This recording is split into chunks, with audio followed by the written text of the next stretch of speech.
Good morning dear students. आज हम class 10 mathematics के जितने फार्मूले हैं उन सारे फार्मूलों को यहाँ पर लिखने वाले हैं और फार्मूले में जो सिंबल है वो क्या बताते हैं उसके बारे में समझने वाले हैं। साथ ही साथ हर चैप्टर में कौन सा question examination point of view से इंपॉर्टेंट है उसके बारे में भी डिस्कशन करेंगे। इन शॉर्ट, ये class examination point of view से बहुत ही इंपॉर्टेंट क्लास होने वाली है। एग्जाम में अगर एक क्वेश्चन आता है और उससे रिलेटेड तुम करेक्ट फार्मूला भी लिख देते हो तो तुमको मार्क्स मिल जाते हैं। अगर अब तक तुमने बहुत अच्छी पढ़ाई की होगी तो तुम्हारा रिवीजन बहुत अच्छे से हो जाएगा। अगर पढ़ाई नहीं की है तो जो फार्मूले मैं बताऊंगा उसको ध्यान से रट लो, क्वेश्चन पढ़ो और उससे रिलेटेड फार्मूला लिख दो तो भी तुमको मार्क्स मिल जाएंगे। इन शॉर्ट, ये क्लास अगर तुम लास्ट तक देखते हो तो बहुत सी चीजें तुमको पता होने वाली हैं। यहां पे जिन चैप्टर्स के बारे में डिस्कशन हम करेंगे, यहाँ ऑलरेडी मैंने लिखा है किन पॉइंट्स के बारे में डिस्कशन करेंगे वो भी मैंने लिखा है। मैं शुरू करूंगा प्रोबेबिलिटी से, उसके बाद इसको फिनिश करेंगे, इसको फिनिश करेंगे और इस तरह से हम चलेंगे। प्रोबेबिलिटी से शुरू करने का मेन रीज़न ये है कि यहाँ पर मुझे जगह मिलती जाएगी और हम डिटेल में चीज़ों को समझते जाएंगे। तो जो पहला चैप्टर हम डिस्कस करने वाले हैं वो है प्रोबेबिलिटी, संभावना या प्रायिकता के बारे में हम समझने वाले हैं। इस चैप्टर में एक ही मेन फार्मूला है। वो फार्मूला क्या है उसको फटाफट नोट डाउन करो। प्रोबेबिलिटी को इस तरह से हम दिखाते हैं। इसका फार्मूला है फेवरेबल आउटकम, यानी जिसके बारे में तुमसे पूछा जा रहा है वो फेवरेबल हो जाएगा, outcome divided by total outcomes.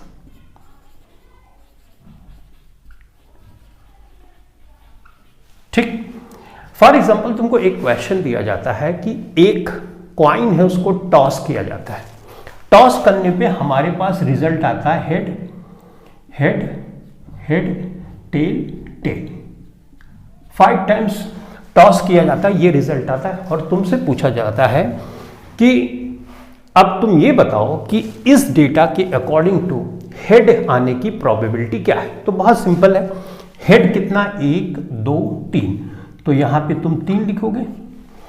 Total कितना है 1 2 3 4 5 और 5 यहां पे लिख देते हो और यही हो जाएगा तुम्हारा प्रोबेबिलिटी का आंसर।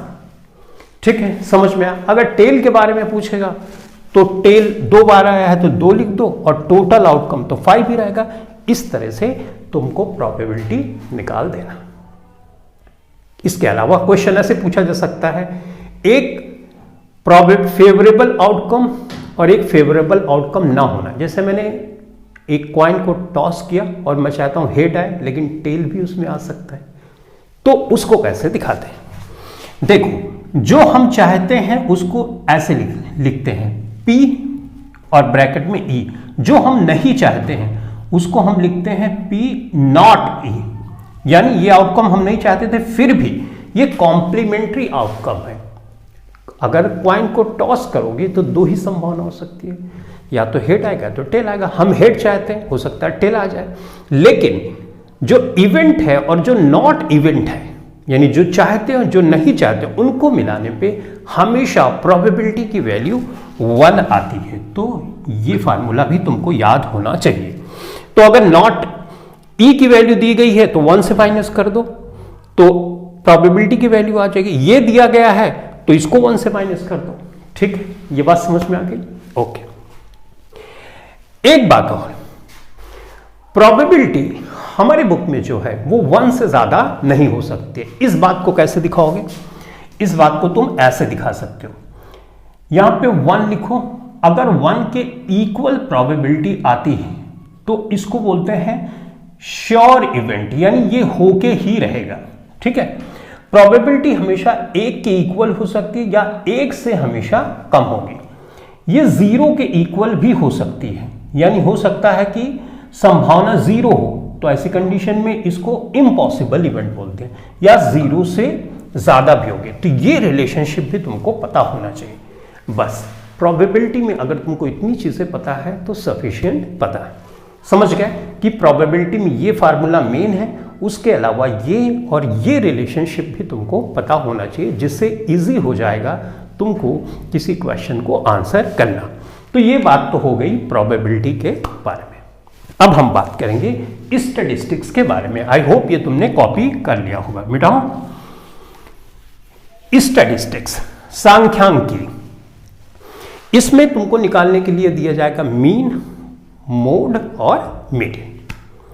तो सबसे पहले मीन का 3 फार्मूला होता है, एक तो डायरेक्ट मेथड से, एक अज्यूम मीन मेथड से और एक स्टेप डेविएशन मेथड से। इन फार्मूले से रिलेटेड क्वेश्चन कैसे सॉल्व करना है, इससे रिलेटेड ऑलरेडी मैंने वीडियो बनाई है, डिस्क्रिप्शन में लिंक मौजूद होगी, वहां पे जाके चेक कर सकते हो अगर तुमको डिटेल में पढ़ना है। फिलहाल सबसे पहले हम फार्मूला लिखेंगे। तो मीन को निकालने का फार्मूला ये होता है, एक्स बार लिखते हैं, इसको मीन बोलते हैं। अगर डायरेक्ट मेथड का फार्मूला तुमको यूज करना है तो तुम लिखोगे sigma F I x I divided by sigma F I. ये डायरेक्ट मेथड का फार्मूला है जिससे हम मीन निकालते हैं। एफ क्या है? फ्रीक्वेंसी है, ठीक है। एक्स क्या है? जो क्लास इंटरवल है उसकी मिड वैल्यू ली जाती है। और एफ आई तुमको पता है। सिग्मा क्या है? सिग्मा सम करते हैं, कई फ्रीक्वेंसी दी गई उसको सम करोगे। तो सिग्मा एफ आई एक्स आई का मतलब कई सिग्मा एफ आई एक्स आई होगी डेटा में, उसको ऐड करोगे तो सिग्मा एफ आई एक्स आई बोलते हैं। और सिग्मा एफ आई का मतलब टोटल जितनी फ्रीक्वेंसी है उसको ऐड करते हैं। तो डायरेक्ट मेथड में ये फार्मूला यूज करते हैं।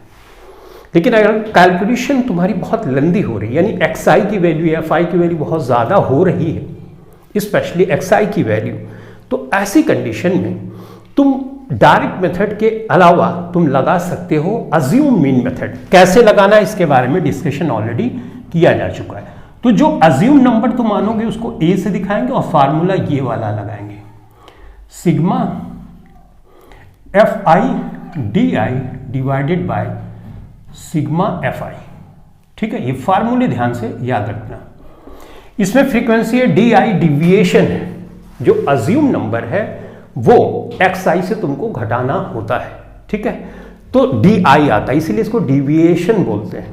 यानी जो हमारा एक्स आई की वैल्यू है वो कितना डिविएटेड है उस अज्यूम नंबर से, वो बात हमको पता चलती है। तो ये फार्मूला लगाते हैं। इससे क्या होता है? कैलकुलेशन हमारी इजी हो जाती है, क्योंकि एक्स आई की वैल्यू छोटी हो जाती है। ठीक, अब एक फार्मूला है स्टेप डिविएशन का, यहां तक भी याद रखोगे तो सफिशिएंट है।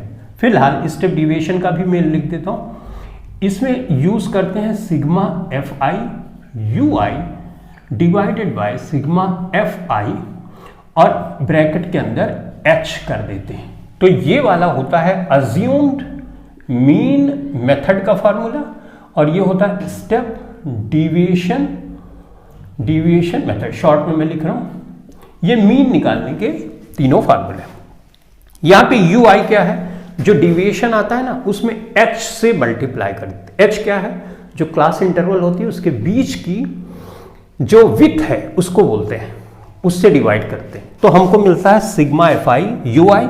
एच वही वैल्यू है जिससे डिवाइड कर रहे हैं, ए तो एज्यूम्ड नंबर है। तो इस तरह से 3 फार्मूले तुमको पता होने चाहिए।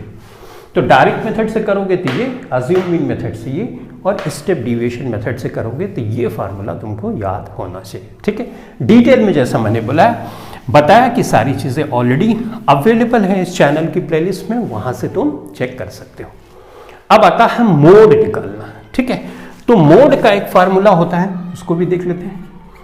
मोड का फार्मूला होता है, सबसे पहले मॉडल क्लास तुमको चूज करनी होती है। मॉडल क्लास कैसे चूज करोगे? जहां फ्रीक्वेंसी ज्यादा होती है वही मॉडल क्लास होती है।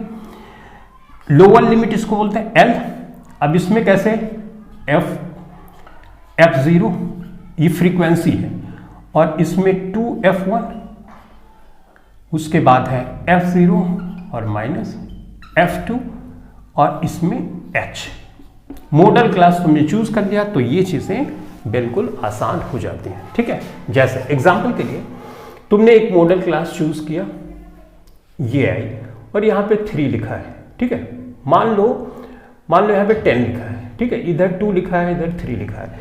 तो यहां पे F1 F0 ये हो जाएगा, F1 ये हो जाएगा और F2 ये हो जाएगा। ठीक है, मॉडल क्लास चूज करने के पहले वाली जो क्लास होती है उसको F0 वाली फ्रीक्वेंसी यहां से लेंगे, F1 वाली यहाँ, F2, और H क्या है, H वही क्लास विथ है। ठीक है, L क्या है, जो मॉडल क्लास है उसकी लिमिट होगी, राइट, जैसे मान लो 20 से 30 है तो ये 20 जो लोअर लिमिट है इसको यहां पर रखना होता है, राइट। तुमने पढ़ा होगा तो जरूर समझ पा रहे हो।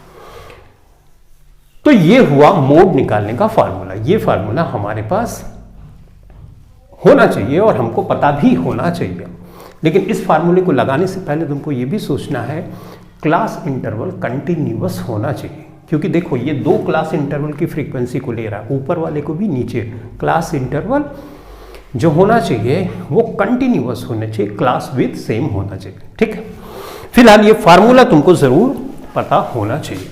मोड के बाद एक मीन का भी फार्मूला होता है, सॉरी मीन नहीं, मीडियन का फार्मूला होता है। तो मीडियन का फार्मूला फटाफट लिख लो, ये है, इसमें भी लोअर लिमिट है, n/2 है, -CF है, F है, यहां पे प्लस होना चाहिए, ये है, और इंटू H। ये फार्मूला तुमको पता होना चाहिए। अब इसमें कौन सी चीज क्या है ये समझ लेते हैं। सबसे पहले तुमको मीडियन क्लास सिलेक्ट करनी होती है। मीडियन क्लास के लिए तुमको क्यूमुलेटिव फ्रीक्वेंसी निकालनी होती है। क्यूमुलेटिव फ्रीक्वेंसी पता हो गई, तो ये जो क्यूमुलेटिव फ्रीक्वेंसी है, जो मीडियन क्लास है ना, उसके ऊपर की क्यूमुलेटिव फ्रीक्वेंसी होती है। देखो जैसे ये मान लो मीडियन क्लास तुमने सिलेक्ट कर ली, राइट, और क्यूमुलेटिव फ्रीक्वेंसी यहाँ पे लिखी है 15, और यहाँ पे मान लो 3, और यहाँ पे 4। तो क्यूमुलेटिव फ्रीक्वेंसी ये भी है, ये भी है, ये भी है, लेकिन तुमको क्यूमुलेटिव फ्रीक्वेंसी जो यहाँ पे रखना है ना, ये ऊपर, इसके ऊपर वाली रखना है। ठीक है, n/2 क्या है, ये फ्रीक्वेंसी का आधा है, जो नॉर्मल फ्रीक्वेंसी दी गई होगी उसको आधा कर दो, वही चीज ये है। F फ्रीक्वेंसी कौन सी है, ये वाली जो फ्रीक्वेंसी है ना, ये फ्रीक्वेंसी, ये मीडियन क्लास जो तुम सिलेक्ट करते हो ना, वो वाली फ्रीक्वेंसी होती है। ठीक है, तो ये फार्मूले तुमको जरूर आने चाहिए स्टैटिस्टिक्स के वाले क्वेश्चंस के लिए। ठीक, तो अब प्रोबेबिलिटी हमने समझ लिया, स्टैटिस्टिक्स समझ लिया। अब सरफेस एरियाज एंड वॉल्यूम्स में कौन कौन से इंपॉर्टेंट फार्मूले हैं वो हमको समझना होता है। प्रोबेबिलिटी में कौन कौन से क्वेश्चन आएंगे तुमको समझ में आ गया होगा।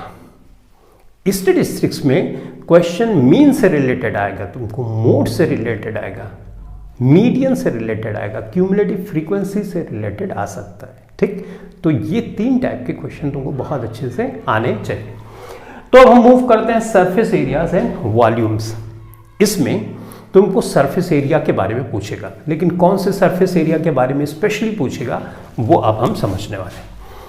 तुमसे पूछ सकता है कि क्यूब का सरफेस एरिया बताओ, क्यूबॉइड का बताओ, तुमको बोल सकता है कि सिलेंडर का बताओ, कोन का बताओ। ठीक है, सिलेंडर का, कोन का और स्फेयर का, इसके सरफेस एरिया के बारे में बात कर सकता है, पूछ सकता है। ठीक है, इसमें स्पेशली सिलेंडर, कोन और स्फेयर और हेमी स्फेयर के बारे में तुमको जरूर पता होना चाहिए।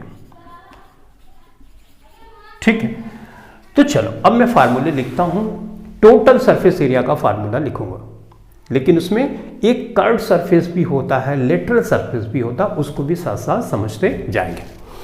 तो सबसे पहले अगर क्यूब का टोटल सरफेस एरिया मैं यहां पे लिखूं, तो इसके लिए तुमको 6a² ये फार्मूला होता है। क्यूब हम जानते हैं जिसकी लेंथ, ब्रेथ और हाइट सेम होती है, उसके 6 फेसेस होते हैं। एक फेस का एरिया a² होगा, क्योंकि a इधर तो a² हो गया, और 6 फेसेस 6a² हो जाएगा।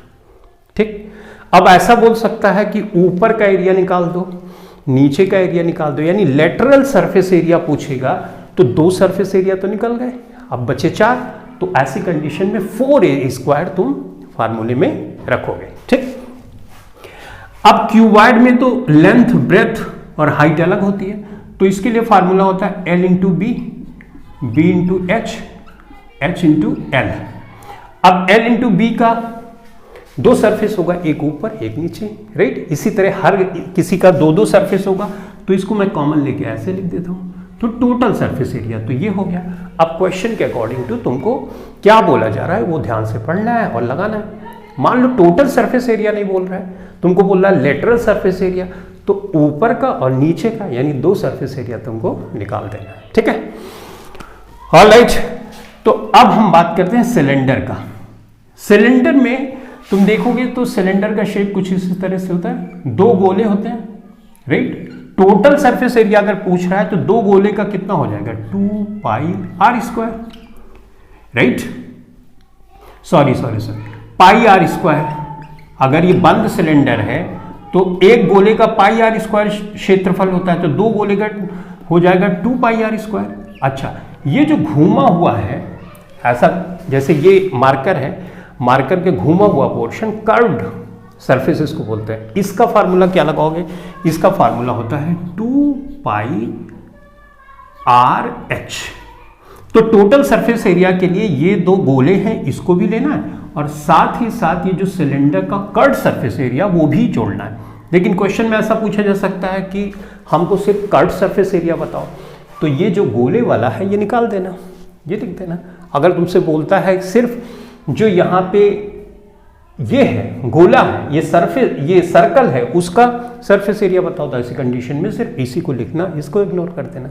तो फार्मूले जैसे यहाँ पे लिख रहा हूँ ऐसे ही तुमको लिखना। अगर तुम यहाँ पे कॉमन लोगे तो देख रहे होगे 2 पाई आर कॉमन भी ले सकते हो, कॉमन लेके इजी कर सकते हो, बट ऐसे याद करोगे तो चीजें भूलेगी नहीं।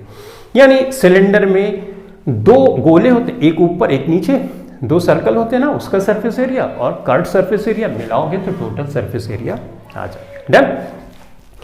अब हम बात करेंगे कोन के बारे में। देखो कोन का जो सरफेस एरिया होता है, एक तो कोन ऐसे होता है, राइट। तो एक गोला तो यहाँ पे है, राइट। इस गोले का तो पाई आर स्क्वायर ही रखेंगे क्योंकि हम जानते हैं गोले का होता है पाई आर स्क्वायर, ठीक। इस सर्कल का कितना होगा, पाई आर स्क्वायर। अब इसमें एक कर्व्ड सरफेस एरिया जो घूमा हुआ है, इसका होता है पाई आर एल। एल कौन सी लंबाई है, ये वाली तिरछी वाली लंबाई है, ठीक है। ये ध्यान में रखना, कई बार क्या होता है एल डायरेक्ट नहीं दिया गया होता है, ये दिया गया होता है रेडियस और ये हाइट दी गई होती है, तो इसकी हेल्प से पाइथागोरस थ्योरम लगा के हम इसकी वैल्यू निकाल सकते हैं और यहाँ पर रख सकते हैं। तो फाइनली हमको फार्मूला ये मिला, pi r square plus pi r l. ये कर्व्ड सरफेस एरिया है और ये जो गोला है उसका फार्मूला होगा, ठीक है।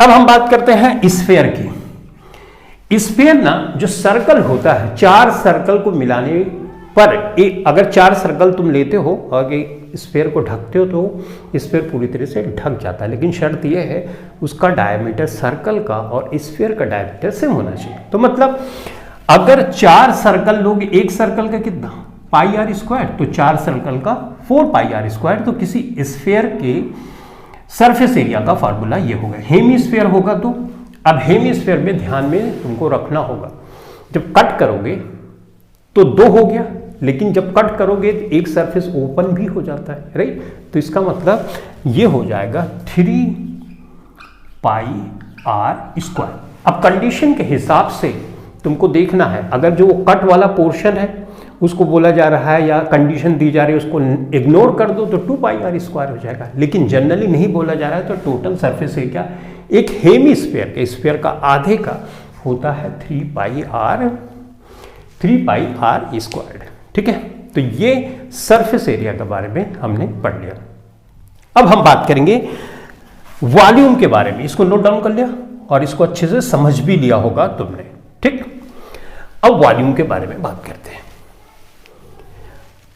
तो सबसे पहले वॉल्यूम का फार्मूला याद करने के लिए कोन का फार्मूला पहले याद करो। तो कोन का होता है 1/3 पाई आर स्क्वायर एच। इसको याद कर लिया।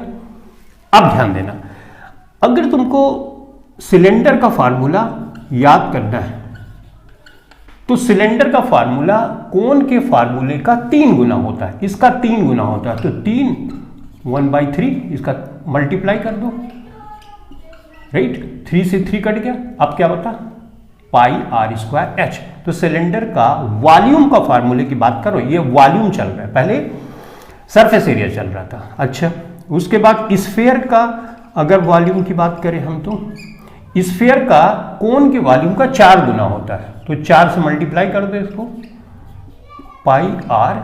अब जो स्फीयर होता है उसका हाइट क्या होती है, उसकी रेडियस ही होती है, तो h की जगह हम r कर दे तो r क्यूब हो जाएगा, ये r क्यूब हो गया। तो स्फीयर का ये फार्मूला हो गया, अगर उसके वॉल्यूम तुमको निकालना है। अच्छा, हेमीस्फीयर हो गया, तो इसमें तो कोई प्रॉब्लम ही नहीं, हेमीस्फीयर है तो आधा कर दो, राइट। हेमीस्फीयर है तो इसका आधा कर दोगे, आधा कर दोगे तो 4/3, यहाँ पे 2 कर दोगे और पाई आर क्यूब होगा, 2 2 जा 4, यानी 2/3 pi r cube, 2/3 pi r cube.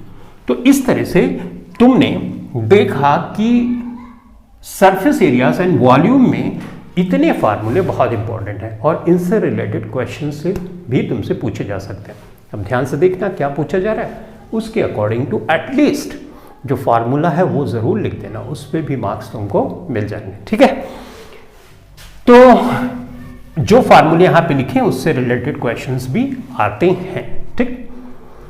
अब हम बात करते हैं चैप्टर 8 और 9 जो कि है ट्रिग्नोमेट्रिक रेशियोज के बारे में।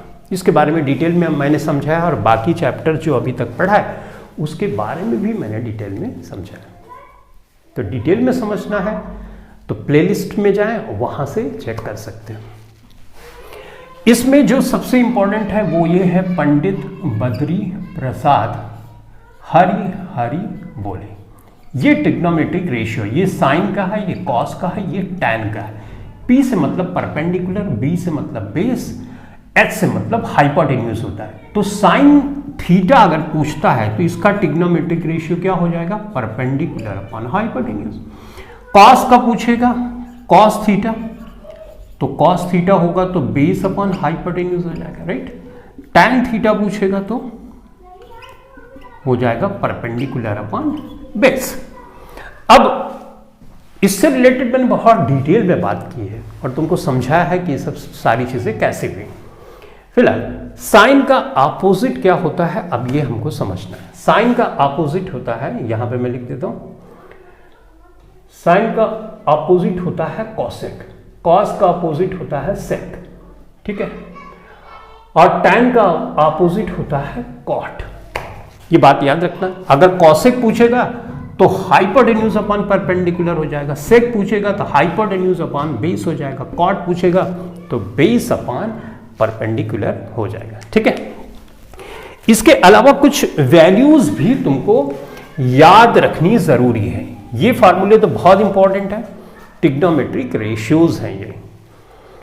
जैसे साइन 30 की वैल्यू यहां पे मैं लिख देता हूं, साइन की वैल्यू, कॉस की वैल्यू, राइट, टैन की वैल्यू, ये सब तो पता ही होना है। जैसे साइन 0 की वैल्यू, 30 की वैल्यू, 45 की वैल्यू, 60 की वैल्यू, 90 की वैल्यू। मैं लिख देता हूँ, ये 0 होता है, ये 1/2 होता है, 1/√2 होता है, ये √3/2 होता है और ये 1 होता है। यहाँ पे उल्टा करते जाओ, 1 हो जाएगा, ये हो जाएगा √3/2, 1/√2 होगा और ये 1/2 होगा और ये हो जाएगा 0, ठीक है। तो कॉस, साइन की वैल्यू पता चल गई, कॉस की वैल्यू।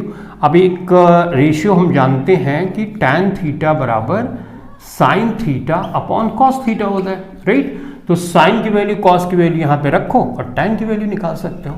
अब टैन में जो दो वैल्यूज बड़ी इंपॉर्टेंट है, बार बार आती हैं, वो टैन 30 की वैल्यू है, मैं लिख देता हूँ, इसको तो जरूर याद रखो, 1/√3 और ये होती है √3। ये तुम देखोगे, ये टैन की वैल्यू बार बार क्वेश्चन में आती रहती है, ठीक है। ये बात इतनी समझ गए। अब इससे रिलेटेड जो क्वेश्चन होंगे वो ट्रिग्नोमेट्रिक रेशियोज पे बेस्ड होंगे, कुछ वैल्यूज दे दी जाएंगी, राइट, साथ में। जैसे sine theta cos plus cos, sine 30 plus cos 45, अगर वैल्यू पता है तो डायरेक्ट वैल्यू रखो और आंसर निकाल सकते हो, ठीक है। तो ये ट्रिग्नोमेट्रिक रेशियोज से रिलेटेड कुछ फार्मूले थे जो मैंने तुमको बताया, ठीक। अब प्रॉब्लम तुमको आएगी ऐसे, 90 डिग्री का एक ट्रायंगल दे दिया जाएगा, ठीक। इस ट्रायंगल में तुमको एक एंगल दे दिया जाएगा 30 का, 40 का या 60 का। सम एप्लीकेशन ऑफ ट्रिग्नोमेट्री एक सेपरेट चैप्टर है जो मैं यहीं पर मैंने इंक्लूड कर दिया, वो चैप्टर 9 था। उसमें तुमको अलग अलग सिचुएशन दी जाएगी, जैसे angle of depression, angle of elevation. यहाँ पे एक एंगल दिया जाएगा और उसकी हेल्प से तुमको कभी ये पूछा जाएगा, कभी ये पूछा जाएगा, और ये बात तभी तुम बता सकते हो जब तुमको बहुत अच्छे से ट्रिग्नोमेट्रिक रेशियोज पता हो। तो ट्रिग्नोमेट्रिक रेशियोज बहुत अच्छे से तुमको याद कर लेना, ठीक है। अब ये वाला sine square theta plus cos square theta is equal to 1, इसका प्रूफ देख लो। देखो जैसे मैंने यहाँ पे एक 90 राइट एंगल ट्रायंगल बनाया, यानी एक एंगल 90 डिग्री का है, तो सबसे बड़ी साइड जो होगी वो हाइपोटेन्यूज होगी, और ये वाली अगर ये थीटा ले रहे हैं तो ये परपेंडिकुलर हो जाएगी, ये बेस हो जाएगी। अब पाइथागोरस थ्योरम से हम जानते हैं कि हाइपोटेन्यूज का स्क्वायर, ऐसे लिख देता हूं, परपेंडिकुलर का स्क्वायर प्लस बेस का स्क्वायर अगर मिलाओगे तो हाइपोटेन्यूज के स्क्वायर के बराबर होता है ना। यही है हमारा पाइथागोरस थ्योरम। अब देखो एक चीज मैं करता हूं, अगर मैं एच स्क्वायर से यहां पे डिवाइड कर दूं, यहां पे डिवाइड कर दूं, यहां पे डिवाइड कर दूं, तो कोई फर्क पड़ा? कोई फर्क नहीं पड़ा।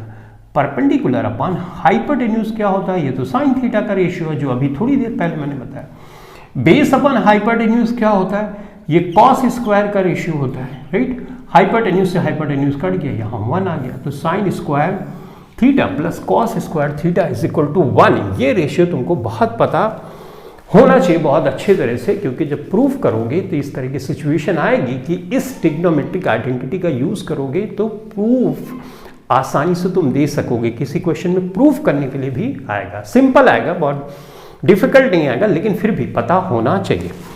दो ट्रिग्नोमेट्रिक आइडेंटिटीज और है, मैं लिख लेता हूं यहां पे, जैसे 1 plus tan square theta is equal to sec square theta. ये एक है 1 प्लस कॉसेक स्क्वायर थीटा बराबर sec, 1 plus tan square theta is equal to sec square theta, और 1 plus cot square theta is equal to cosec square theta, cosec square theta. Trick मैंने बताई है कि कैसे इसको याद करना है, लेकिन उसके लिए तुमको चैनल की प्लेलिस्ट देखनी होगी। समझ में आया? ये इतने फार्मूले तुमको ट्रिग्नोमेट्री में जरूर पता होने चाहिए, जितने अभी मैंने डिस्कस किए। इससे रिलेटेड क्वेश्चन, प्रूफ करने वाले भी क्वेश्चन आएंगे, उसके लिए ट्रिग्नोमेट्रिक आइडेंटिटीज का पता होना चाहिए, और अलजेब्रिक आइडेंटिटी जो सिंपल वाली है, जैसे a plus B two whole square, A square plus B square plus 2ab, a minus B का होल स्क्वायर का a square plus B square minus 2ab, a square minus B square का a plus B, a minus B, ये वाले identities भी पता होनी चाहिए, क्योंकि उसका बीच में हम यूज करते हैं और हम प्रूव करते हैं, ठीक है। तो अभी तक हमने ट्रिग्नोमेट्रिक रेशियोज के बारे में और ट्रिग्नोमेट्री से रिलेटेड जितने क्वेश्चंस हैं उसके बारे में समझा। कई बार तुमको एक क्वेश्चन दिया जाएगा कि एक लंबा सा टावर है, राइट, हम नीचे से देखते हैं तो एंगल ऑफ एलिवेशन 30 डिग्री है, तो हमको बताना है कि हम कहाँ से देख रहे हैं, यानी बेस की बात कर सकते हैं। तो अलग अलग टाइप के क्वेश्चंस हो सकते हैं, जैसा कि सम एप्लीकेशंस और ट्रिग्नोमेट्री वाले चैप्टर में डिटेल में दिया गया, ठीक। ऑलराइट, तो अभी तक हमने ये सारी चीज़ें यहाँ पर बात कर ली, तो इसको मैं मिटा देता हूँ। अब हमें थोड़ी सी जगह भी यहाँ पर मिलती जा रही है। तो अब हम बात करते हैं सर्कल के बारे में। सर्कल जो कि है हमारा चैप्टर नंबर 10, इसमें प्रूफ करने के लिए आएगा, तुमको बोला जाएगा कि जो टैंजेंट होती है, टैंजेंट मतलब सर्कल, चलो मैं ड्रॉ करता हूं। जैसे एक सर्कल मैंने ड्रॉ किया, ठीक है, सर्कल से टच करती हुई जो लाइन जाती है इसको बोलते हैं टैंजेंट। और सर्कल का जो सेंटर है ना, इस टैंजेंट पे यानी पॉइंट ऑफ कांटेक्ट से लाइन ड्रॉ करोगे इस तरह से, मान लो ये सर्कल का सेंटर ये है, ठीक है, तो ये हमेशा 90 डिग्री ही होगा। ये थ्योरम प्रूफ करने के लिए भी आता है। एक बार दोबारा से बताता हूं, एक सर्कल है, सर्कल से एक लाइन ड्रॉ करो कि इस सर्कल के एक पॉइंट पे टच करती हुई निकल जाए, इसको कट करेगी तो वो सीकेंट होता है वो टैंजेंट नहीं होता, टैंजेंट से टच करके निकल जाए, तो इसके पॉइंट से जब लाइन ड्रॉ करोगे तो हमेशा 90 डिग्री होगा। एक सर्कल पे कितनी टैंजेंट्स ड्रॉ की जा सकती है? इनफाइनाइट। ये भी क्वेश्चन याद रखना। तो हमने ये समझा कि टैंजेंट पे सर्कल के सेंटर से लाइन अगर हम ड्रॉ करेंगे पॉइंट ऑफ कांटेक्ट पे तो हमेशा 90 डिग्री का एंगल बनता है, और ये प्रूफ करने के लिए आता है। तो अभी तो फार्मूले के बारे में बात कर रहे हैं, राइट? तो प्रूफ तो इस क्लास में हम नहीं करने वाले, लेकिन ये क्वेश्चन इंपॉर्टेंट बहुत है, ध्यान से इसको देखना। सर्कल में दो मेन क्वेश्चन बनने वाले हैं। एक तो ये कि प्रूफ करो कि टैंजेंट पे सेंटर ऑफ सर्कल से जो लाइन ड्रॉ की जाती है वो 90 डिग्रीज पे आके पॉइंट ऑफ कांटेक्ट पे मिलती है। दूसरा, अगर एक सर्कल है, सर्कल पे एक एक्सटर्नल पॉइंट से मैं दो टैंजेंट ड्रॉ करूं, मान लो ये और ये, तो ये पॉइंट ऑफ कांटेक्ट है, ये पॉइंट ऑफ कांटेक्ट है, मान लो ये A है, ये B है, ये C है, तो ये तो 100% है, ये तो 90 डिग्री होगा, और सेंटर से ड्रॉ कर रहे हो तो ये भी 90 डिग्री होगा। तो किसी एक्सटर्नल पॉइंट से एक सर्कल पे अगर हम टैंजेंट ड्रॉ करेंगे तो दोनों टैंजेंट की लेंथ यानी ए बी हमेशा ए सी के इक्वल होगी, ठीक है? तो ये बात हमको ध्यान में रखनी है। डन? Alright, okay. तो इस तरह से हमने देखा कि दो थ्योरम सर्कल में आने वाले हैं। पहला कि ये प्रूव करो कि अगर कोई टैंजेंट किसी सर्कल पे हम ड्रॉ करते हैं तो सेंटर ऑफ सर्कल से जो लाइन उस पे पॉइंट ऑफ कांटेक्ट पे मिलेगी वो 90 डिग्री पे मिलेगी। दूसरा, अगर किसी एक्सटर्नल पॉइंट से सर्कल पे दो टैंजेंट्स हम ड्रॉ करें तो दोनों टैंजेंट्स की लेंथ इक्वल साइज की होगी, यानी ए बी ए सी के इक्वल होगी, ठीक है? तो ये थ्योरम तुम्हें बहुत इंपॉर्टेंट है, इसको प्रैक्टिस करके जाना। एक इसमें से दो में से एक आने की संभावना है, ठीक? अब हम बात करेंगे ट्राइंगल के बारे में। ट्राइंगल तुम जानते ही होंगे, तीन एंगल होता है तो उसको बोलते हैं ट्राइंगल। ट्राइंगल में तुमको प्रूफ करने के लिए बोला जा सकता है या इससे रिलेटेड क्वेश्चन आ सकता है। इसमें स्पेशली सिमिलैरिटी के बारे में बात की जाती है। सिमिलैरिटी क्या होती है इसके बारे में तुम शायद से जानते होंगे। दो फिगर लो, ठीक है? अगर वो दोनों फिगर सिमिलर है तो तुमको किस क्राइटेरिया पे चेक करना है ये समझ में तुमको बात आनी चाहिए। जैसे मैंने दो ट्रायंगल लिया यहां पे इस तरह से, ठीक? अब ये सिमिलर है कि नहीं है ये बात चेक करने के लिए अगर ये साइड इस साइड के प्रोपोर्शन में है, ये साइड इस साइड के प्रोपोर्शन में है, ये साइड इस साइड के प्रोपोर्शन में है, तो ये दोनों ट्रायंगल्स सिमिलर ट्रायंगल्स होते हैं, ठीक? तो यानी ट्रिपल एस का मतलब दो ट्रायंगल्स की कॉरेस्पॉन्डिंग साइड्स जो होती हैं अगर वो सिमिलर हैं तो दोनों ट्रायंगल्स सिमिलर ट्रायंगल्स होंगे। दूसरा है एंगल। अब मान लो ये क्राइटेरिया तुम नहीं चेक कर रहे हो और दो फिगर तुमको दी जाती है, एक ये दी जाती है और एक ये दी जाती है। तुमसे बोला जाता है कि इस ट्रायंगल में ये एंगल इस एंगल के बराबर है, ये एंगल इस एंगल के बराबर है, ठीक है? ये एंगल इस एंगल के इक्वल है। यानी दो ट्रायंगल्स के तीनों एंगल्स अगर एग्जैक्ट कॉरेस्पॉन्डिंग एंगल्स इक्वल हैं तो दोनों ट्रायंगल्स सिमिलर ट्रायंगल्स होंगे। तो एक क्राइटेरिया एंगल, एंगल इसमें एग्जैक्टली इक्वल होना चाहिए, इसमें साइड प्रोपोर्शन में होनी चाहिए। तीसरा है अगर कुछ ऐसी सिचुएशन आ जाए कि जैसे ये साइड है, एक ट्रायंगल यूं दिया गया, ठीक है? तो ये साइड है प्रोपोर्शन में है इस साइड के, ये एक चीज। दूसरा ये साइड प्रोपोर्शन में है इस साइड के, ठीक है? और ये एंगल यानी दो साइड्स के बीच का जो एंगल है वो इक्वल है, प्रोपोर्शन नहीं इक्वल है, तो ये दोनों ट्रायंगल्स सिमिलर ट्रायंगल्स होंगे। जब सिमिलर ट्रायंगल्स हो जाते हैं तो ऐसी कंडीशन में हम एक रेशियो लिखते हैं। कैसे लिखते हैं उसको समझना जरूरी है। अब मैं दो ट्रायंगल्स यहां पर बनाऊंगा। एक ट्रायंगल्स ये बनाया मैंने U, ठीक है, दूसरा ट्रायंगल मैंने यू बनाया और हमने प्रूफ कर दिया कि ये सिमिलर ट्रायंगल है। ठीक है, ये बात प्रूफ हो गई। मैं इसको नाम देता हूं ABCDEF। ठीक है, तो कैसे लिखेंगे? इसका मतलब ये हुआ AB साइड है करस्पॉन्डिंग इसके, मतलब ये साइड इसके करस्पॉन्डिंग हमने देख लिया, इसको करस्पॉन्डिंग, ये साइड इसके करस्पॉन्डिंग है। तो कैसे लिखेंगे? AB वाला D इस तरह से लिखना है। ठीक है, उसी तरह से AC DF के, ठीक है, BC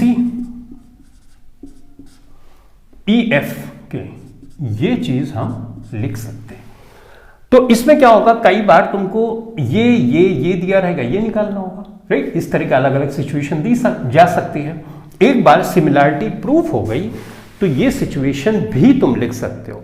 सिमिलर है तो ये सिचुएशन 100% ट्रू। अब ऐसा भी हो सकता है तुमको एरिया दे दिया जाए, तो एरिया क्या होता है? वो तो साइड का स्क्वायर होता है। एरिया क्या होता है? स्क्वायर्ड होता है। तो उसकी कंडीशन को प्रूव करने के लिए तुम ऐसे लिख सकते हो, मान लो triangle ABC divided by triangle DEF, लेकिन ये एरिया की बात कर रहा हूं, AR से लिख रहा हूं, ये एरिया।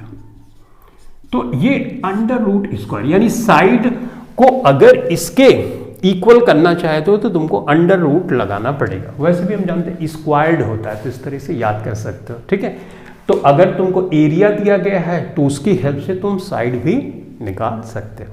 ठीक, तो ये सिमिलैरिटी में इतनी चीजें तुमको बहुत अच्छे से पता होना चाहिए। अगर ये चीज, अब क्वेश्चन कैसे आएंगे? पहले तो एक ट्राइंगल दे सकता है प्रूफ करने के लिए, राइट। प्रूफ करने के लिए BPT बेसिक प्रोपोर्शनैलिटी थ्योरम ये आता, अभी इसको समझाऊंगा। फिलहाल क्राइटेरिया समझ गए। कोई दो ट्राइंगल सिमिलर कब होंगे? जब उनकी तीनों करस्पॉन्डिंग साइड्स सिमिलर है तो वो सिमिलर ट्राइंगल्स होंगे, और सिमिलर है तो ये रेशियो तुम उन दोनों ट्राइंगल्स के लिए लिख सकते हो, जैसे मैंने यहां पर लिखा। अगर तीनों एंगल्स, करस्पॉन्डिंग एंगल्स इक्वल हैं, सिमिलर नहीं इक्वल हैं, तो ऐसी कंडीशन में भी सिमिलर ट्राइंगल्स हो जाते हैं, तो भी ये लिख सकते हो। और SAS यानी दो साइड्स करस्पॉन्डिंग है और एक एंगल इक्वल है, तो भी तुम ये रेशियो लिख सकते हो। ये सिमिलैरिटी के तीनों क्राइटेरिया तुमको अच्छे से पता होना चाहिए। अब हम बात करते हैं बेसिक प्रोपोर्शनैलिटी थ्योरम के बारे में। ये प्रूफ करने के लिए तुमको आता है, ठीक है। इसका इनवर्स भी प्रूफ करने के लिए आता है, जो डायरेक्ट है वो तो आता ही आता है। देखो क्या बोलता है, ये बोलता है कि अगर तुमने एक ट्राइंगल लिया, तो ये ट्राइंगल हमने ले लिया इस तरह से, ठीक। ये है ABC, डन। अगर मैं BC के या AC के या AB के पर इन तीनों साइड्स के पैरेलल में एक लाइन ड्रॉ करूं, तो ड्रॉ कर लेते पहले एक साइड का। BC के पैरेलल में एक लाइन ड्रॉ करता हूं, मान लो ये DE लाइन ड्रॉ करता हूं।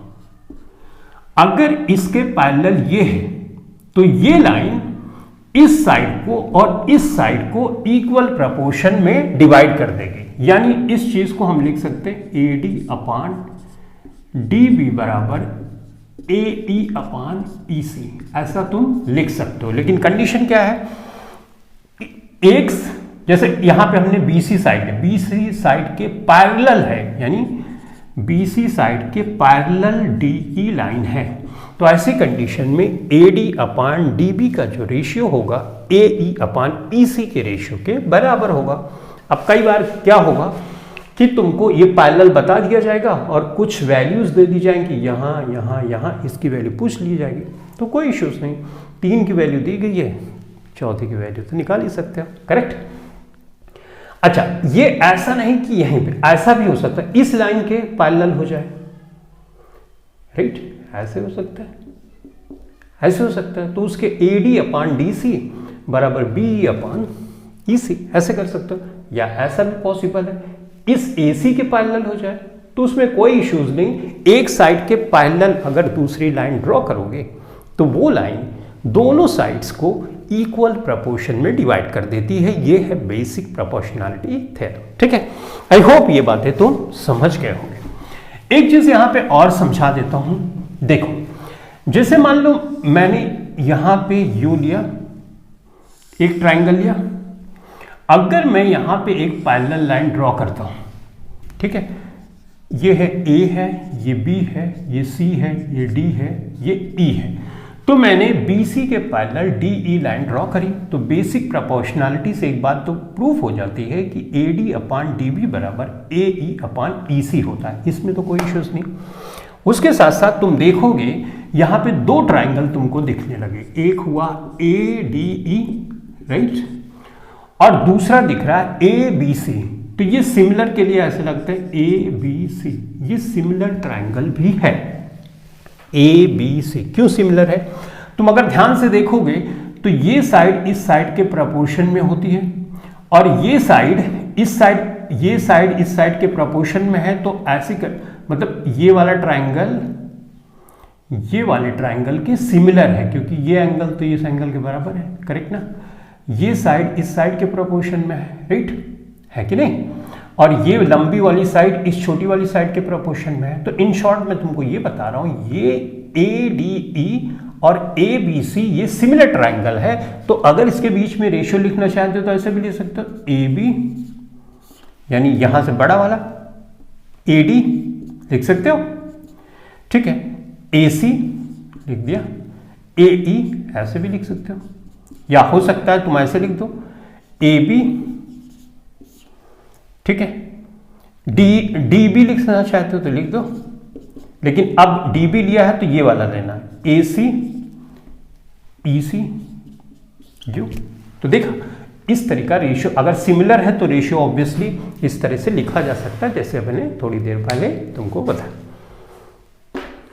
तो बेस्ट है ना, अगर क्वेश्चन दिया रहेगा, तीन चीजें दी गई है, तो चौथी चीज आसानी से तुम यहां पर निकाल सकते हो। लेकिन करस्पॉन्डिंग साइड्स, करस्पॉन्डिंग एंगल्स, ये बात भी ध्यान में रखनी। तो आई होप अभी तक तुमने ये सारी बातें बहुत बेहतर ढंग से समझ ली। ट्राइंगल के बारे में हमने सीख लिया, सर्कल के बारे में सीख लिया। अब हम बात करेंगे कोऑर्डिनेट ज्योमेट्री के बारे में। तो इसको दोनों को मिटा दूं, ये हमने यहां से रब कर दिया।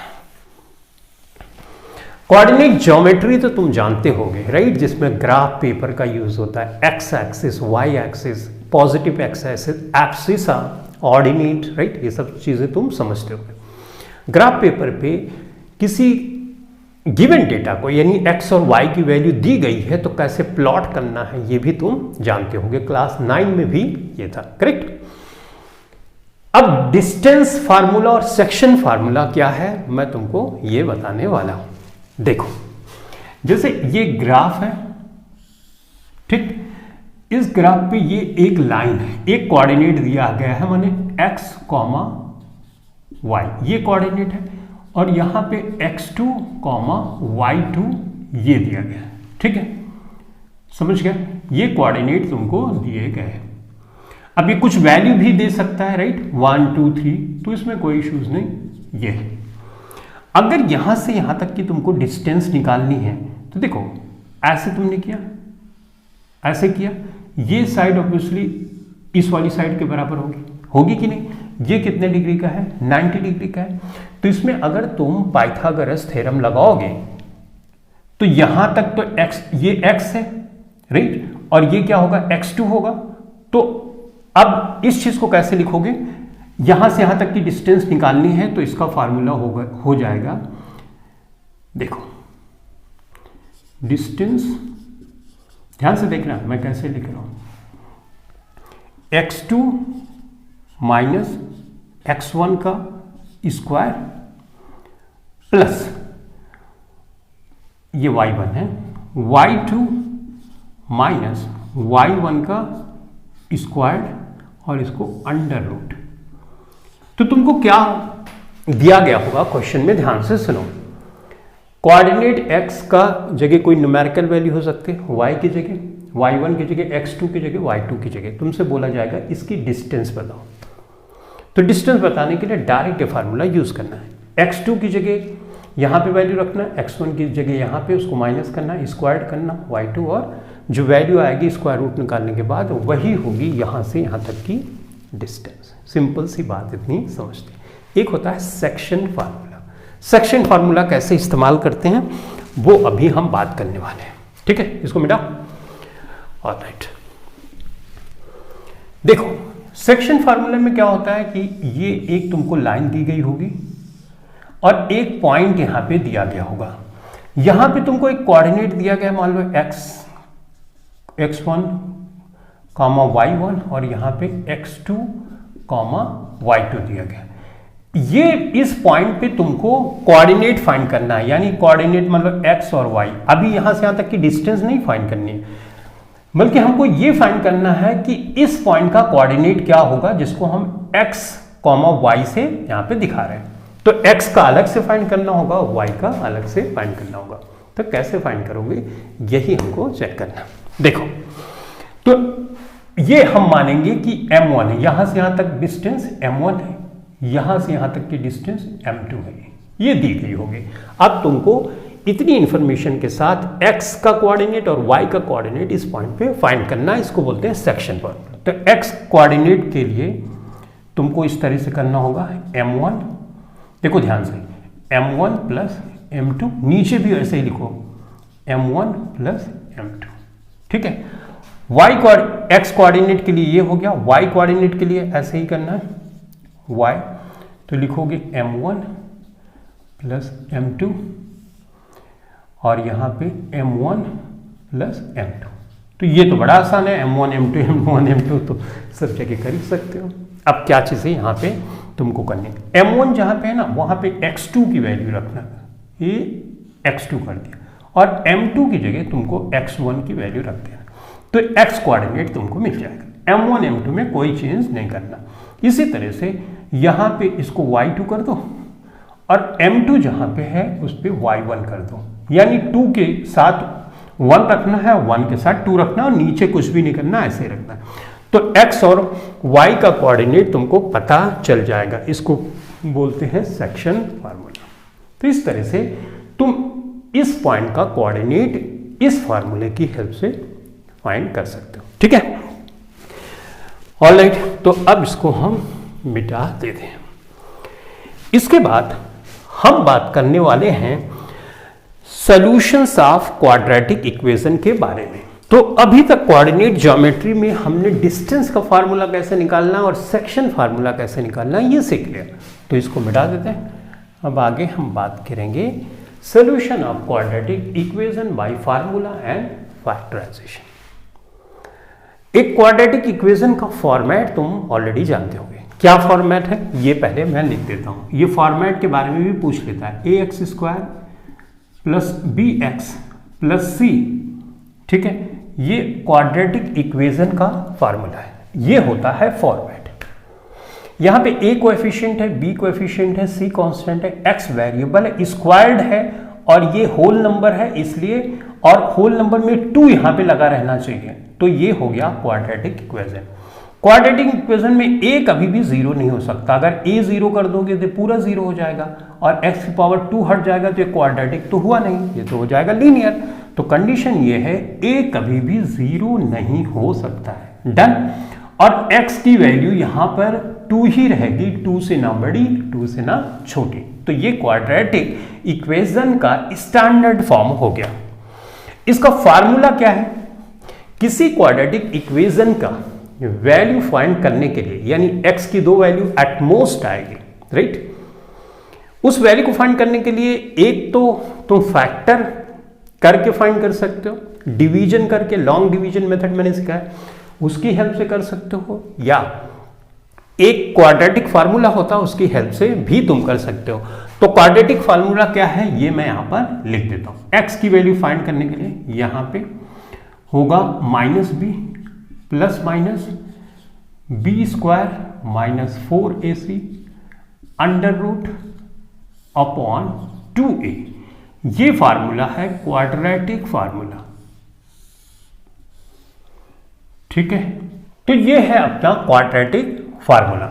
इस फार्मूले में b क्या है, ये b ये कोएफिशिएंट की वैल्यू है जिसको तुम्हें साइन के साथ रखना, प्लस माइनस है, बी स्क्वायर, बी समझ गए 4, ए क्या है ये है, सी ये है और ए क्या है ये। ध्यान रहे कि under root B square minus 4ac पे अंडर रूट है, 2a पे अंडर रूट नहीं है। इस फार्मूले का यूज करके हम x की दो वैल्यूज को फाइंड कर सकते हैं और इसको बोलते हैं क्वाड्रेटिक फार्मूला। तो क्वाड्रेटिक फार्मूले से कैसे निकालना है, यहां पे इस फार्मूले का यूज कर सकते हैं।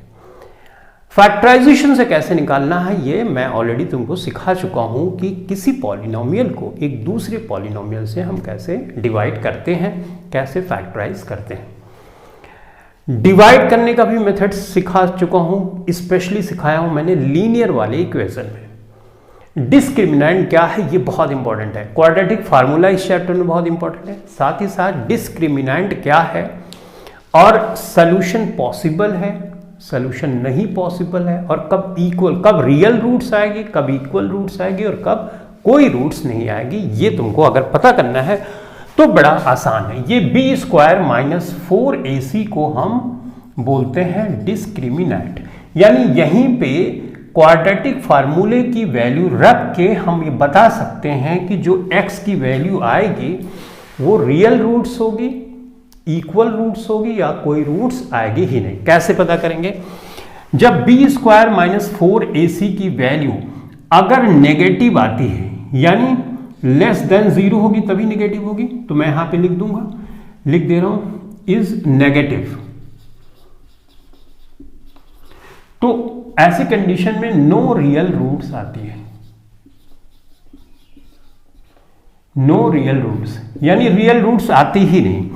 बी स्क्वायर माइनस 4ac की वैल्यू अगर तुम रखते हो, यहां पे a b c की वैल्यू होगी, इसमें रख दो डायरेक्ट। रखने के बाद अगर 0 आ जाता है तो इसका मतलब 2 इक्वल रूट्स आएगी,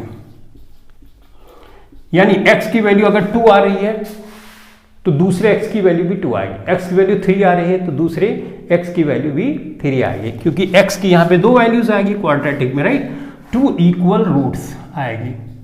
ठीक है, अगर B square minus 4ac, B की जगह रखा a c और उसके बाद सब कुछ करने के बाद साइन के साथ रखता करने के बाद वैल्यू अगर पॉजिटिव आती है, एक यानी कि 0 से जाता है 1 2 3 इस तरह पॉजिटिव आती है, तो इसका मतलब ये हुआ कि 2 डिस्टिंक्ट रूट मिलेगी, 2 डिस्टिंक्ट रूट। डिस्टिंक्ट रूट मतलब अलग अलग, जैसे x बराबर 2 हो सकता है, x बराबर 3 हो सकता है, अलग अलग रहेगा, तो 2 डिस्टिंक्ट रूट्स आती है। तो कई बार तो तुमको एक सिंपल क्वाड्रेटिक इक्वेशन दे दिया जाएगा, a b c वहां होगा, उसको लेना है, इस डिस्क्रिमिनेंट में रखना है, वैल्यू अगर नेगेटिव में आएगी तो बोलना कोई रूट्स पॉसिबल नहीं है, अगर 0 आएगा तो 2 इक्वल रूट्स आएगी, और अगर पॉजिटिव आ रहा है यानी 1 to 1 0 से ज्यादा आ रहा है पॉजिटिव में, तो इसका मतलब 2 डिस्टिंक्ट रूट्स जब तुम निकालोगे तो तुम फाइनली पाओगे यस इसमें 2 डिस्टिंक्ट रूट्स ही आने वाले हैं। तो ये बहुत इंपॉर्टेंट है, इसको बहुत ध्यान से रखना, ये फार्मूला क्वाड्रेटिक इक्वेशन में बहुत ध्यान से तुमको समझना है। डिवीजन करने तो ऑब्वियसली आना चाहिए, स्पेशली एक पॉलिनोमियल को किसी लीनियर पॉलिनोमियल से जब हम डिवाइड करते हैं लॉन्ग डिवीजन मेथड से कैसे करना ये ज़रूर सीख लेना, ठीक है, क्योंकि जो अलजेब्रा है इसमें इस टाइप का क्वेश्चन ज़रूर आ जाता है। ठीक, तो अभी इसको मिटा देता हूँ। अब हम बात करेंगे algebraic and graphical method of linear pair of equation in 2 variables. Linear pair, अब लीनियर इक्वेशंस क्या होती हैं उसका फॉर्मेट जरा देख लो। इन 2 वेरिएबल्स, जैसे मान लो मैंने लिखा x plus Y is equal to 3, दूसरा मैंने लिखा x minus Y is equal to 2, तो ये लीनियर इक्वेशन है क्योंकि इसकी जो डिग्री है 1 है, वेरिएबल की डिग्री अगर 1 होती है तो इसको बोलते हैं लीनियर इक्वेशन। अब ये लीनियर इक्वेशन आ गई, इस लीनियर इक्वेशन इन 2 वेरिएबल्स का जो ये एक्सप्रेशन है इसको तुमको अलजेब्रिक मेथड से सॉल्व करने आना चाहिए, साथ ही साथ तुमको ग्राफिकल मेथड से भी आना चाहिए। अलजेब्रिक मेथड में कैसे करेंगे, एक एलिमिनेशन मेथड तुमको सीखना है, एलिमिनेशन मेथड, राइट, मैंने इसको बताया है इस मेथड से कैसे सॉल्व करें, तुम प्लेलिस्ट में चेक कर सकते हो। और एक सब्स्टिट्यूशन मेथड, मेथड तो और भी है लेकिन 2023 के एग्जाम के लिए 2 मेथड ही सफिशिएंट है। तो सब्स्टिट्यूशन मेथड, ये 2 मेथड तो तुमको सीख ही लेना है, राइट। ऐसा होता है कि कई बार स्पेशली बोल देता है कि तुमको सब्स्टिट्यूशन मेथड से ही करना है, तो एलिमिनेशन मेथड से नहीं कर सकोगे। नहीं बोला है तो किसी भी मेथड से तुम कर सकते हो। तो सब्स्टिट्यूशन और एलिमिनेशन मेथड से जो यहाँ पे 2 वेरिएबल्स हैं उनकी वैल्यूज को फाइंड करना तुमको बहुत अच्छे से आना चाहिए, ठीक। उसके बाद ग्राफिकल मेथड से कैसे फाइंड करोगे, इसके लिए किसी इक्वेशन को, किसी लीनियर इक्वेशन को ग्राफ पे कैसे प्लॉट करना है ये तुमको आना चाहिए। इसके बारे में मैं सिखा चुका हूं, क्लास 9 से ही सिखाते आ रहा हूं। तो अगर तुमको 2 लीनियर इक्वेशन लिया, उसको ग्राफ पे तुमने प्लॉट किया और तुमको कुछ इस तरह से दोनों लाइंस मिल रही हैं, फॉर एग्जांपल ये मिल रही हैं, ठीक है, इस तरह से पैरेलल दोनों, यानी एक इक्वेशन जब तुम ग्राफ पेपर पे ड्रॉ करते हो तो इस तरह से लाइन आती है और दूसरी इक्वेशन को ड्रॉ करते हो तो उस पर लाइन इस तरह से आती है। लाइन तो हमेशा सीधी आएगी, इसीलिए इसको बोलते हैं लीनियर इक्वेशन। लीनियर इक्वेशन का मतलब जब उस इक्वेशन को ग्राफ पे प्लॉट करोगे तो एक सीधी रेखा मिलेगी। तो 100% लीनियर इक्वेशन है तो सीधी रेखा ही मिलने वाली है। अगर 2 इक्वेशन ड्रॉ करते हो, एक इक्वेशन की लाइन ये, एक इक्वेशन की लाइन ये आ रही है, इसका मतलब ये पैरेलल है, पैरेलल है। और पैरेलल लाइंस होंगी तो उसका सॉल्यूशन क्या होता है, नो सॉल्यूशन, ठीक है। अगर तुमने ग्राफ पे 2 लाइंस, 2 इक्वेशन को प्लॉट किया और तुमको कुछ इस तरह से आता है, मैं एक ही जगह बना दे रहा हूं, इस तरह से कट कर रहा है, तो इसको बोलते हैं इंटरसेक्टिंग। ऐसे भी सिचुएशन आएंगे, इंटरसेक्टिंग। अगर इंटरसेक्टिंग आ गया इसका मतलब यूनिक सॉल्यूशन आएगा, यूनिक सॉल्यूशन आएगा, ठीक है। अच्छा, अगर तुमने ग्राफ प्लॉट किया, एक लाइन ये आ रही है इस तरह से और दूसरी लाइन भी उसी के ऊपर आ रही है, यानी दोनों इक्वेशंस के ग्राफ प्लॉट करने पे एक दूसरे के ऊपर चढ़ती हुई चल रही है, एकदम एग्जैक्टली कोइंसाइड करते हुए आ रही है, तो इसको बोलते हैं कोइंसाइड करना, ठीक है। ऐसी सिचुएशन में इनफाइनेटली मेनी सॉल्यूशन होते हैं, इनफाइनेटली मेनी सॉल्यूशंस होते हैं। ये तीनों बात समझ में तुमको आनी चाहिए। पैरेलल पे कोई सॉल्यूशन नहीं, इंटरसेक्टिंग पे यूनिक सॉल्यूशन, और एक दूसरे को कोइंसाइड करके, ओवरलैप करके एग्जैक्टली एक दूसरे के ऊपर चलती हुई लाइन मिले, तो इसका मतलब उसमें बहुत से इनफाइनाइट सॉल्यूशंस तुमको मिल सकते हैं, ठीक। अब ये बातें तो हमने ग्राफ पे प्लॉट करने के बाद सीखी, लेकिन अगर हम चाहते हैं कि ये बात हम ग्राफ पे प्लॉट करके नहीं सीखी, एक चीज, अगर इंटरसेक्टिंग है तो इसको सॉल्यूशन को हम बोलते हैं कंसिस्टेंट, यानी इसको और इसको, यानी 2 सिचुएशन, एक इंटरसेक्टिंग एक कोइंसाइड कर रहा है, तो इसको बोलते हैं कंसिस्टेंट। कभी कभी ये पूछता है कि ये कंसिस्टेंट होगा कि नहीं, तो अगर ये 2 सिचुएशन है तो कंसिस्टेंट होगा। ये वाली सिचुएशन को हम बोलते हैं इनकंसिस्टेंट, इनकंसिस्टेंट। समझ गए? इतनी बात बहुत ध्यान से अपने दिमाग में बिठा। पैरेलल इनकंसिस्टेंट, इंटरसेक्टिंग कंसिस्टेंट, एक दूसरे के ऊपर ओवरलैप करता हुआ कोइंसाइड यानी कंसिस्टेंट, ठीक। ये तो ग्राफ पे प्लॉट करने के बाद तुमको पता चलेगा, राइट। लेकिन ग्राफ पे प्लॉट करने से पहले भी क्या हमको पता चल सकता है? हाँ, पता चल सकता है। कैसे पता चलेगा? हमको जो ये वेरिएबल हैं इनका रेशियो से हमको पता चल सकता है। अब ध्यान से देखो कैसे रेशियो को देख के ही तुम बता सकते। मान लो कि ये A1 है, ये B1 है, ठीक है। मैं यहां पे दोबारा से लिख देता हूं, A1 x plus B1 x plus C1 is equal to 0। ये इक्वेशन किसका है? लीनियर इक्वेशन का ये फॉर्मेट है। अच्छा, अब यहां पे A2x B2, सॉरी यहां पे y लिखना पड़ेगा मुझे क्योंकि 2 वेरिएबल है ना, B2y plus C2 is equal to 0। अब कैसे पता करोगे बगैर ग्राफ पे प्लॉट किए हुए? सिंपल, यहां पे तुम करो A1 अपॉन A2, यानी A1 ये जो कोएफिशिएंट है उसका रेशियो लो, B1 अपान B2 का रेशियो लो, अगर C1 अपान C2 का रेशियो लो, यानी ये कोएफिशिएंट इस कोएफिशिएंट का रेशियो, इसका रेशियो, इसका रेशियो लो। अगर ये तीनों रेशियो इक्वल आते हैं तो इसका मतलब ये कोइंसाइड वाली सिचुएशन होगी, कोइंसाइड वाली सिचुएशन होगी। यानी इसको, इस इक्वेशन को ग्राफ पे मैं प्लॉट करूंगा तो मुझे ये वाली लाइन मिलेगी, एक दूसरे के ऊपर कोइंसाइड करती हुई लाइन मिलेगी। अब ऐसा भी हो सकता है A1 upon A2, B1 upon B2, लेकिन C1 अपॉन C2 के इक्वल नहीं है। यानी ये दोनों रेशियोज तो इक्वल है, लेकिन C1 अपॉन C2 अगर इक्वल नहीं है तो इसका मतलब ये पैरेलल लाइन वाली सिचुएशन है। ग्राफ पे प्लॉट करोगे तो तुमको पैरेलल लाइन मिलेगी, यानी इनकंसिस्टेंट सॉल्यूशन यही देगा।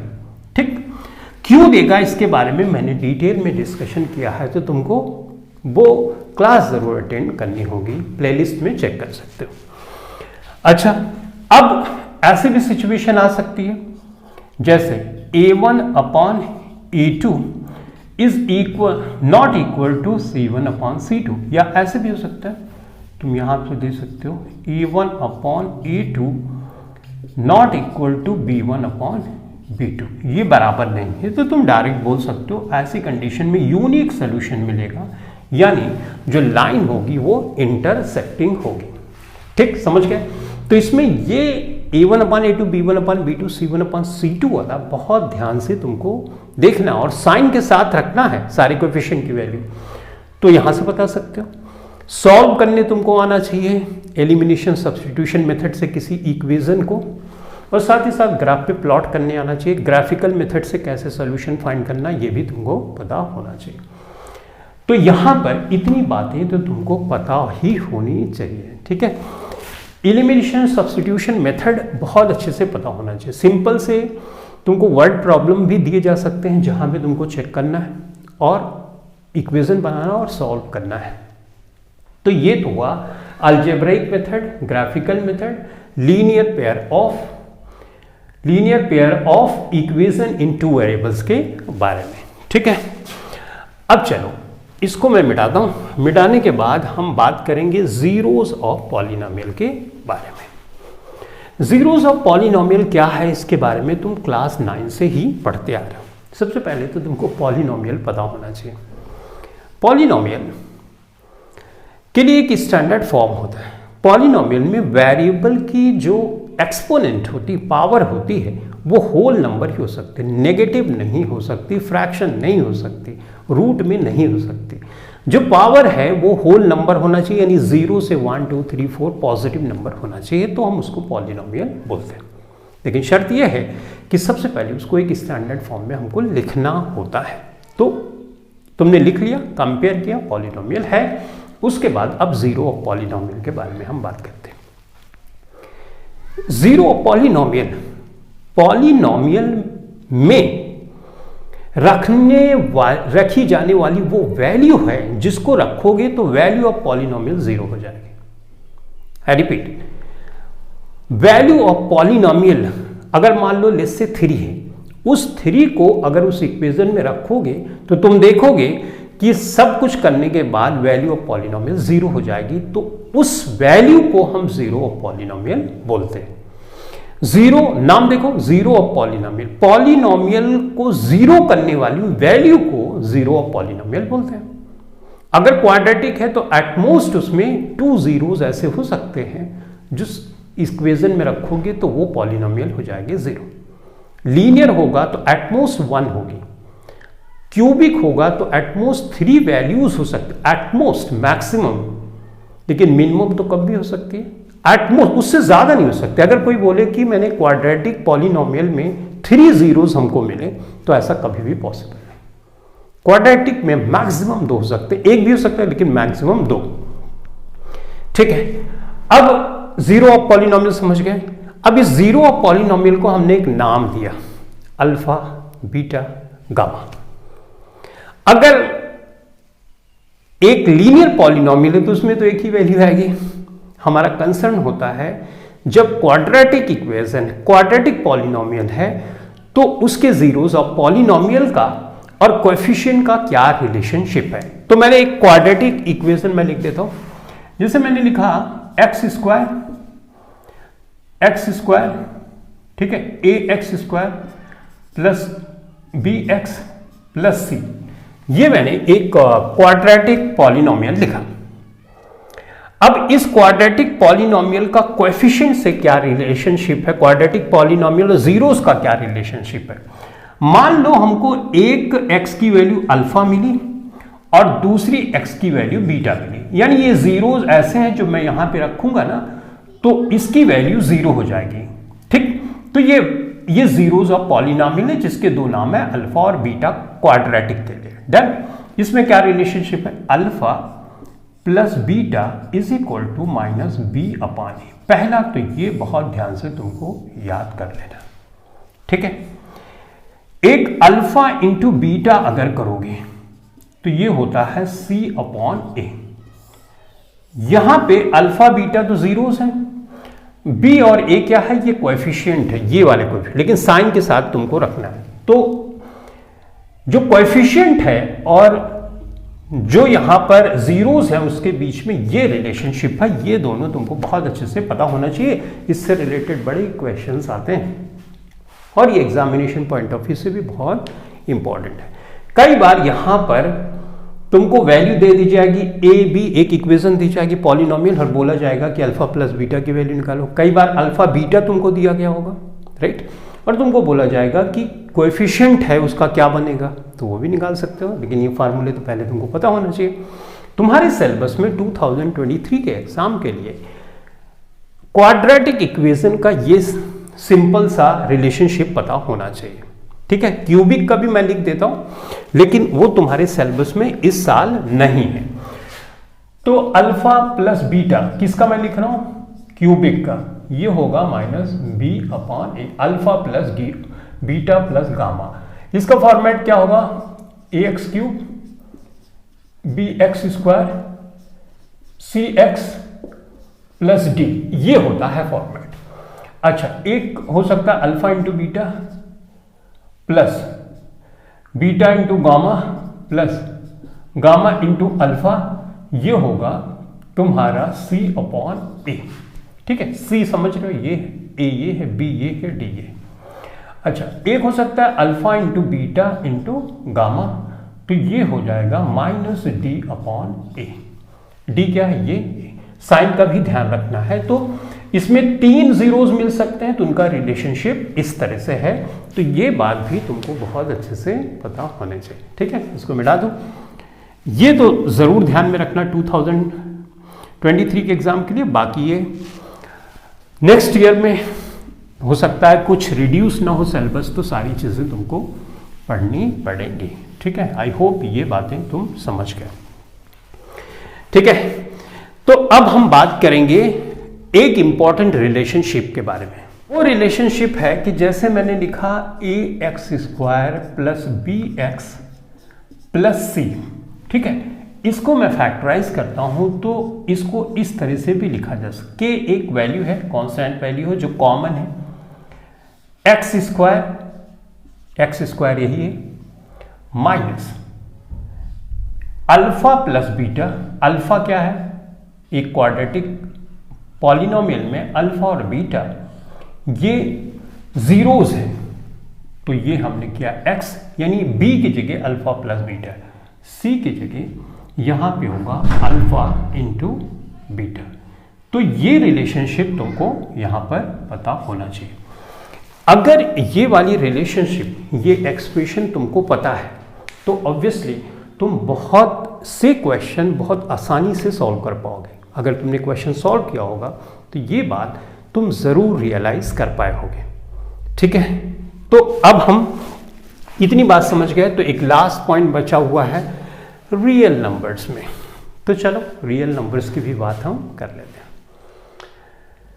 तो रियल नंबर्स में तुमको फंडामेंटल थ्योरम ऑफ अरिथमेटिक जरूर पढ़ना है।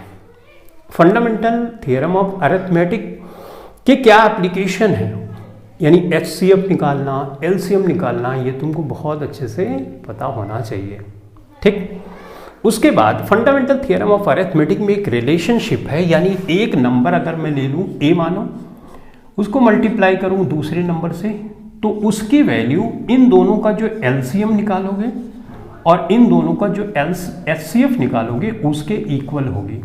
ये रिलेशनशिप अगर पता है तो लिस्ट से तुमको क्वेश्चन में दिया जाता है A B की वैल्यू और LCM की वैल्यू, तो HCF की वैल्यू निकाल सकते हैं। यानी 3 चीज़ें दी गई है तो चौथी चीज़ें तुम आसानी से यहाँ पर निकाल सकते हो। तो फंडामेंटल थ्योरम ऑफ अरिथमेटिक ये बहुत बहुत ध्यान से तुमको पढ़ना है। यूक्लिड्स लेमा के बारे में शायद नहीं पूछा जाएगा क्योंकि तुम्हारे सिलेबस में नहीं है, लेकिन फिर भी मैं यहाँ पर लिख देता हूँ। देखो, यूक्लिड्स लेमा बोलता है कि A is equal to BQ प्लस R। यहाँ पे A वो नंबर है जिसको डिवाइड किया जा रहा है, B यहाँ पे डिवाइजर है जिससे हम उस नंबर A को डिवाइड कर रहे हैं, Q क्वोशिएंट है यानी जो आंसर है, R क्या है, रिमाइंडर है। यूक्लिड्स डिवीजन लेमा में जो रिमाइंडर है उसकी सिचुएशन क्या है ये समझो। R जो होगा वो 0 के इक्वल हो सकता है, तो हमने यहां पे 0 या 0 से बड़ा हो सकता है, लेकिन जो B है डिवाइजर से हमेशा छोटा होगा। ये R की वैल्यू 0 से और B से छोटी हमेशा रहेगी। हम पॉजिटिव इंटीजर्स के बारे में यहां पर बात कर रहे हैं, तो इसको बोलते हैं यूक्लिड्स डिवीजन लेमा। √2, √3, √5 को कैसे प्रूव करना है ये भी तुमको बहुत अच्छे से आना चाहिए। प्रूव जरूर आने वाला है क्योंकि ये बहुत ही इंपॉर्टेंट है। फंडामेंटल थ्योरम ऑफ अरिथमेटिक में HCF निकालना, LCM निकालना और फंडामेंटल थ्योरम ऑफ अरिथमेटिक की एप्लीकेशंस क्या हैं। जैसे 6n है तो n की कोई वैल्यू मैं ऐसी रख दूं कि जो आंसर आए उसके लास्ट में 0 आए, राइट। इस तरह का क्वेश्चन भी आता है। थोड़ा सा ये भी देख लेना कि कौन सा ऐसा नंबर तुम नीचे रखो जिससे कोई नंबर टर्मिनेटिंग हो जाता है। तो 2 और 5 के अलावा कोई नंबर होता है तो टर्मिनेटिंग नहीं होता, ठीक है। प्रूफ वाला जरूर देख लेना, √2 को √3 यानी प्रूफ ऑफ इरेशनैलिटी ऑफ √2, √3, √5। यही √2, √3, √5 यही तुम्हारे सिलेबस में भी है। तो कैसे प्रूफ करना है, एक को समझ जाओगे तो दोनों √3, √5 तो समझ ही जाओगे। सेम पैटर्न में प्रूफ ऑफ कंट्राडिक्शन पे प्रूफ किया जाता है। तो आई होप ये क्लास तुम्हारे लिए बहुत ही हेल्पफुल होगी। मैंने शुरू से लेके यानी लास्ट से लेके शुरू तक की सारी चीज़ें तुमको बताई। तो चलो बच्चों, आज की क्लास के लिए इतना ही। Thanks for watching this video. Thank you very much.